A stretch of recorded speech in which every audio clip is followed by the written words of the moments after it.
Hey, what's up guys? John here. We're entering a once-in-a-lifetime opportunity to make a ton of money. And if you connect the dots on what's really going on with the unemployment and employment data, the inflation fight that the Fed is now undertaking, you look at mortgage rates, you look at what institutional investors are doing in the real estate market, it's a perfect signal. It's like a bat signal. You can see it so clearly that what we're going to see is huge problems in the economy. And I believe that smart and savvy investors are realizing that, hey, maybe the last year or two, it was really hard for me to underwrite a deal, really hard for me to find deals that really made sense, that fit inside of what I would call a valuable asset, a valuable deal, a fair price.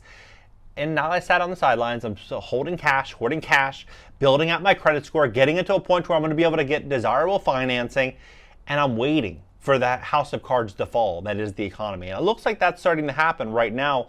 And I believe what we're going to start to see here is opportunity that we've never seen before, at least over the last 15 to 20 years. We've never seen value, I believe, that's going to be coming at the level that will likely be coming over the next 24 months. Now, Carl Icahn, famous billionaire, a lot of people know him. He had a famous saying. He said, my job as an investor is to buy great assets when everyone must sell, and to sell those very assets when everyone must buy. Now, I believe we're going to be entering a time when billionaires like Carl Icahn and many other wealthy billionaires and middle-class Americans that simply have just been looking at the data, they are going to be waiting to pounce on these opportunities. Take a look at this because it's just so clear. Also, if you need help fixing your credit, we would love to help you. We focus on investors that are, trying to get their situation all buttoned up so that they can get approved for financing, at least from the credit perspective. So if you want great credit, you need help fixing your credit score, we would love to give you a free consultation at CashNow.Video. Take a look at this. Job openings surged in September despite Fed's effort to cool the labor market. This came out today. However, when we look at this article from CNBC that came out last week on the 25th of October, said a catastrophe is coming for the economy, but it's not a recession, right? They go on to say, for the Federal Reserve, some level of higher unemployment is necessary to cool an economy that has been bedeviled by persistent inflation. Unemployment at 3.5% now went down in the last monthly non-farm payroll report. The Fed is targeting unemployment of 4.4% as a result of its policy and higher interest rates. So they're saying that they want higher unemployment. Now what they're seeing is lower unemployment. What does that mean? It means they're likely going to get much, much more aggressive with interest rates. I think that we're going to see a 75 basis point hike tomorrow. I think we're going to see 50, like they've been forecasting at the next meeting. But I believe they're going to continue hitting us every single meeting. I believe that is very likely what's going to happen. And as that begins to happen, we're going to see these mortgage rates start to skyrocket. Right now, they're already through the roof. So the economists warn of deeper U.S. downturn as Fed keeps up with inflation. But right now, if you have perfect credit, 7.243%, it's a 800 credit score, 30-year fixed, right? If you have the average credit score in America, which is 698, it's 7.94, basically 8%. If you have bad credit, 8.296. Now, a lot of people may say historically that's a lower interest rate, and I would agree. But historically, we've never had the debt level, the household debt levels that we have here in America. Right now, we have 20 million American households that cannot afford basic utilities. We have an affordability crisis that we've never had before in this country. And so when they increase interest rates, everything's going to get much more expensive. To put this into perspective, if you owe $18,000 on a credit card, $18,000 and a 21% interest rate, and you're making the minimum payments just due to the Fed's increase in interest rates so far in 2022, that would equate to an additional $5,000 in interest that you'd be paying just due to those increases in interest rates. $5,000. So it's basically, 30%, a 30% fee on top of the money you owe. So we start to look at how all this kind of comes together. We can really start to see where this economy is going to go. I believe that the time to buy real estate is you want interest rates to be very, very high. You want rates to be 10, 12%. Because what's ultimately going to happen, sure, you'll get a higher interest rate, but you're going to get a lower purchase price. These purchase prices are not going to be able to remain where they are when interest rates were at 3% and then they're going to 8 or 9 or 10 or 12%. They're not, because valuations are going to fall when it comes down to buyers' affordability and their basic need. Buyers simply are not going to have the capacity to go out there and buy a $500,000 property at 3%, 30-year fixed, and then that same buyer is going to be able to go out there and buy a 10% or an 8% or 9%. It's just not going to happen. Their purchasing power already is eroded 40%.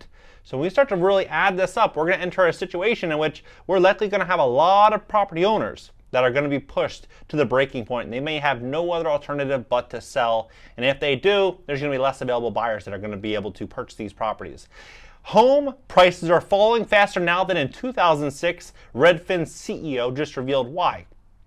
And you look at this, real estate investment companies selling Phoenix Metro homes for $100,000 less than what they paid. In June 2020, Valley Homes sold in the average of $368,000 in 2021. It jumped to $508,000. This past June, the average sale price totaled a whopping $591. So it went from $368 to $591, basically a double in 2 years. However, the Phoenix real estate market is taking a drastic turn. All of a sudden, prices went up and up and up, and then interest rates started going up, and then things started to slow down. That's exactly what's going to happen. But I believe they're going to continue to do this. They're going to continue to increase interest rates. He said this slowdown caught iBuyer by surprise, something that could be an advantage to you. iBuyer are popular home buying companies like OfferPad and Open Door. You've likely seen the TV commercials.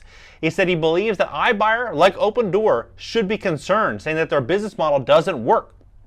Well, that's obvious. Right now, look at these housing stunning downfalls. In one chart, prices have plunged 51 of these 60 cities. You got San Jose, San Fran, Seattle, Denver. I mean, all these markets were the most desirable, hottest real estate markets in the country that everyone had to be in. Like Denver, for example, exploding, right?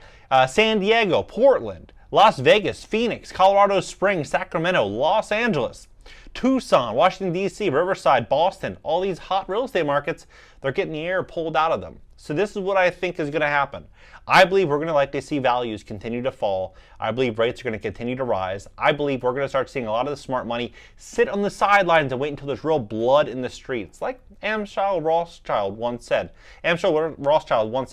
He said, you buy when there's blood in the streets, even if it's your own.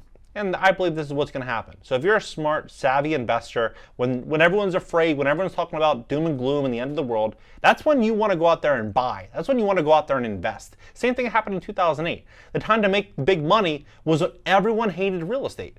2008, 2009, 2010, everyone hated real estate. 2005, 2006, everyone loved real estate, right? When everyone loves something, probably a chance maybe to pull back. When everyone hates it, might be a chance to go in there and reassess the situation. That's what I think we're going to be entering. A huge opportunity for smart and savvy real estate investors to make an absolute fortune. And it might not be just in real estate. There might be great opportunities in watches, luxury watches. You know, I love luxury watches. Same thing with, artwork. Same thing with a variety of different asset classes. There's going to be a lot of opportunity that's going to really present itself. Same thing with a lot of businesses. I think there's going to be huge business opportunities for expansion because during recessions, what ultimately happens? People pull back on their advertising budgets. They start cutting back. They start getting much, much more defensive. Businesses and competitors start to fall away by the wayside. So if you're a smart and savvy real estate investor or business owner, this could be a huge opportunity for you to make an absolute fortune. What do you think about this entire situation? Drop below. Hit the like button, subscribe here, and subscribe also on my second channel. It's an interactive call-in show and a podcast. I recently just had 2 private equity guys talking about the real estate market and housing. Have a lot of great guests coming very, very soon. If you want to fix your credit score, you're going to need a great credit score. If you want to invest in real estate, you're not getting a loan with a 620 or 640 credit score, at least not a decent one. What's ultimately going to happen is lenders look at your credit score and they gauge the amount of risk that they assume with doing business with you. If you have a great credit score, 740, 760, 780, 800, they're looking at you saying, you know what? This person offers less risk. We're going to offer them a better interest rate. We're going to lend them more money. And there's going to be more lenders fighting to do business with you. But when you have bad credit, you have less lending options and you pay a hell of a lot more money in interest and you borrow less money. So you end up getting, less, your investment, your purchasing power is less. So your investment quality is going to be less. So if you need help fixing your credit, we would love to give you a free consultation at CashNow.Video. That's CashNow.Video. And we can see how we can help you. And subscribe here in my second channel and LinkedIn, Twitter, Instagram, and TikTok up in the banner. But when you look at this information, it's just so clear that if the hottest real estate markets are fading, even places like Austin, Texas, you're seeing just sale volumes plummet. All this is just such a huge signal for what I think is going to be a massive buying opportunity in Q1 and Q2 of 2023 for the smart, savvy, and prepared real estate investor. I'll see you guys in the next video.